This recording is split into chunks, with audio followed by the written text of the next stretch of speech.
මම ටිකක් තරහින් කෑම ගන්න ගමන් මේ හොඳටම තරහා ගිහලා බලන්නකො මේ මිනිස්සු කිසිම පිළිවෙලක් නැහැ. මාර මිනිස්සුනේ මේ කට්ටිය කොහොමද වැඩ කරන්නේ? සේරම ඉන්ටඩි කරන්න ඕන. සුපර්වයිසර් වලට ගන්න. වහම එන්න කියනවා මේ මනුස්සයා. බැනගෙන එළවන. කැමති කෙනෙක්. අනගම පරිප්පුක අබ තෙල් දාලා තියනවා නිකන් නියමෙට. මෑකරල් තෙල් දාලා පරිප්පුක මිරිසට උයලා.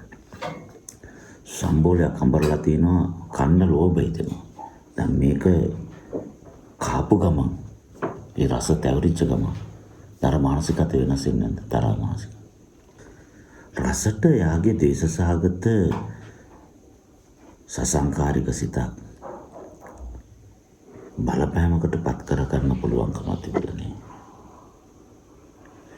යාගේ මානසිකත්වයට යම්කිසි වෙනසක් දෙන්න පුළුවන්කම ඒ ආහාර පාන වල රසට තිබිලා නේ. එන රූපේට නැද්ද?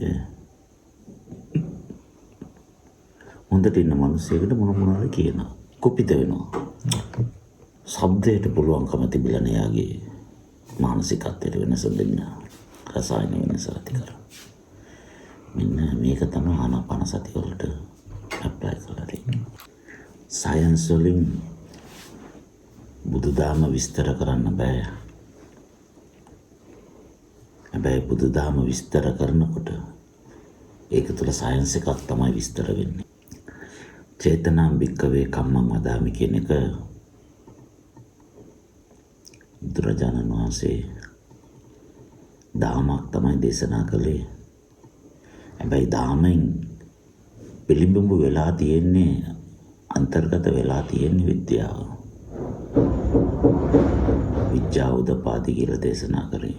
ඒ නිසා වෙන්න ඇති ලෝකවිදූ කියලා භාග්‍යතුන් වහන්සේ ආමන්ත්‍රණය කළේ.